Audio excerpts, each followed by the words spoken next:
नमस्कार। अगर ओम power transmission के आईपीओ में पैसा लगाया है तो अब जाहिर है दिल में एक ही सवाल होगा, शेयर्स मिले या नहीं।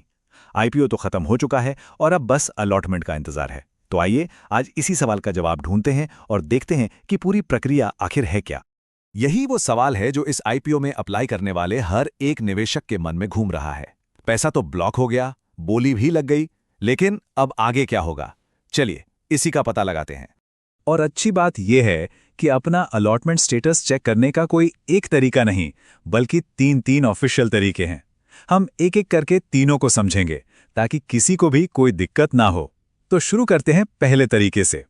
तो सबसे पहला और सबसे सीधा तरीका है आईपीओ के रजिस्ट्रार की वेबसाइट पर जाना। अब ओम पावर के केस में रजिस्ट्रार है MUFG इन टाइम इंडिया। बस उनकी वेबसाइट पर जाना है, ड्रॉप डाउन मेन्यू से ओम पावर ट्रांसमिशन सेलेक्ट करना है और फिर अपना पैन या एप्लीकेशन नंबर डालकर स्टेटस चेक कर लेना है। एकदम सिंपल। चलिए अब दूसरे ऑप्शन पर चलते हैं। दूसरा तरीका है बॉम्बे स्टॉक एक्सचेंज मतलब BSE की अपनी वेबसाइट। यहां भी प्रोसेस लगभग मिलता जुलता ही है। बस BSE की साइट पर जाइए, इशू टाइप में इक्विटी और इशू नेम में ओम पावर ट्रांसमिशन सिलेक्ट कीजिए। फिर अपना एप्लीकेशन नंबर और पैन डालकर आसानी से स्टेटस पता चल जाएगा। ये भी एक बिल्कुल रिलायबल तरीका है। और जी हाँ, तीसरा ऑप्शन है नेशनल स्टॉक एक्सचेंज यानी NSE की वेबसाइट।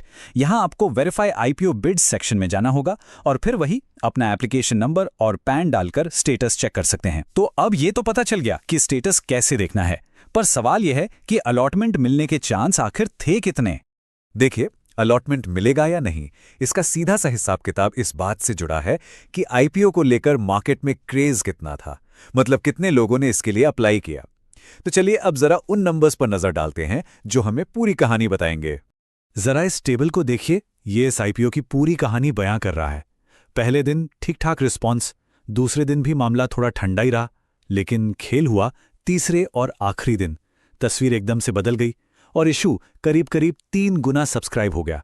ऐसा अक्सर होता है, बड़े बड़े निवेशक आखिरी दिन ही पैसा लगाते हैं और इससे साफ पता चलता है कि लास्ट मोमेंट पर इसमें जबरदस्त दिलचस्पी देखने को मिली। और ये स्लाइड तो और भी मजेदार कहानी बताती है कि आखिर किस कैटेगरी में सबसे ज्यादा मारामारी थी। रिटेल हिस्सा मतलब छोटे निवेशक, वो तो बस 1.25 गुना ही भरा। QIBs यानी म्यूचुअल फंड्स जैसे बड़े खिलाड़ी, उन्होंने इसे 3 गुना भर दिया। पर असली मुकाबला तो NII कैटेगरी ने था। यहां इशू 6.5 गुना से भी ज्यादा सब्सक्राइब हुआ, मतलब यहां अलॉटमेंट मिलना सबसे मुश्किल था। तो इतना सब कुछ जानने के बाद अब सवाल ये उठता है कि जिन लोगों ने इस आईपीओ में पैसा लगाया है वो आखिर किस कंपनी में हिस्सेदार बनने जा रहे हैं। चलिए अब जरा ओम पावर ट्रांसमिशन के बिजनेस को थोड़ा और करीब से देखते हैं।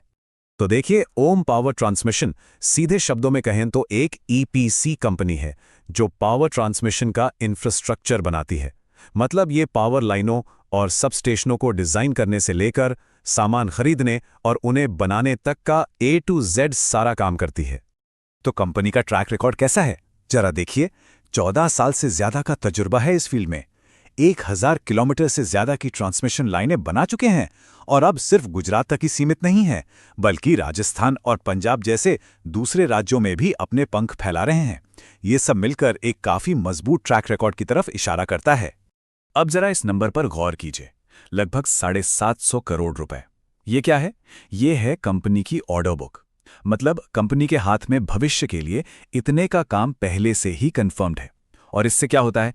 इससे आने वाले वक्त में कंपनी की कमाई को लेकर एक तरह की सिक्योरिटी मिल जाती है। और कंपनी की ग्रोथ की रफ्तार, वो तो और भी कमाल है। पिछले कुछ सालों में कंपनी का रेवेन्यू यानी इनकी जो कुल कमाई है वो हर साल औसतन 52% से भी ज्यादा की रफ्तार से बढ़ी है। ये किसी भी बिजनेस के लिए आप मानकर चलिए एक शानदार ग्रोथ रेट है। लेकिन रुकिए, कहानी यहीं खत्म नहीं होती। जो बात इसे और भी दिलचस्प बनाती है वो ये है कि कंपनी का प्रॉफिट यानी मुनाफा उसकी कमाई से भी कहीं ज्यादा तेजी से बढ़ा है, हर साल लगभग 88% की ग्रोथ। इसका क्या मतलब है? इसका मतलब है कि कंपनी सिर्फ बड़ी नहीं हो रही बल्कि ज्यादा फायदेमंद भी हो रही है, और ये किसी भी निवेशक के लिए एक बहुत बहुत पॉजिटिव साइन है। ठीक है, तो मान लीजिए अलॉटमेंट का फैसला आ गया, पर इसके बाद क्या? अब इसके आगे की प्रोसेस क्या है? चलिए अब आने वाले जरूरी स्टेप्स और तारीखों पर भी एक नजर डाल लेते हैं। देखिए, यहां सिर्फ 2 ही बातें हो सकती हैं। आउटकम नंबर 1, अलॉटमेंट मिल गया। अगर ऐसा होता है तो जो पैसा ब्लॉक हुआ था वो अकाउंट से कट जाएगा और शेयर्स सीधे डीमैट अकाउंट्स में आ जाएंगे। और आउटकम नंबर 2, अलॉटमेंट नहीं मिला। इस केस में ब्लॉक किया हुआ पैसा वापस बैंक अकाउंट में आ जाएगा। सीधी सी बात है। हाँ, और ये तारीखें नोट कर लीजिए। 15 अप्रैल को अलॉटमेंट फाइनल हो जाएगा, 16 तारीख को या तो रिफंड आएगा या फिर शेयर्स डीमैट में क्रेडिट होंगे, और फिर सबसे बड़ा दिन 17 अप्रैल, जब ये स्टॉक बाजार में लिस्ट होगा और इसकी खरीद फरोख्त शुरू हो जाएगी। तो अलॉटमेंट की ये पूरी प्रक्रिया अब अपने आखिरी मोड़ पर है, लेकिन निवेशकों के लिए असली कहानी तो अब शुरू होगी। कंपनी के फंडामेंटल्स तो हमने देख लिए, काफी मजबूत दिखते हैं, पर असली सवाल ये है कि क्या मार्केट भी ऐसा ही सोचता है? क्या लिस्टिंग वाले दिन ओम पावर को एक धमाकेदार डेब्यू मिलेगा? खैर, इस सवाल का जवाब तो हमें 17 अप्रैल को ही पता चलेगा।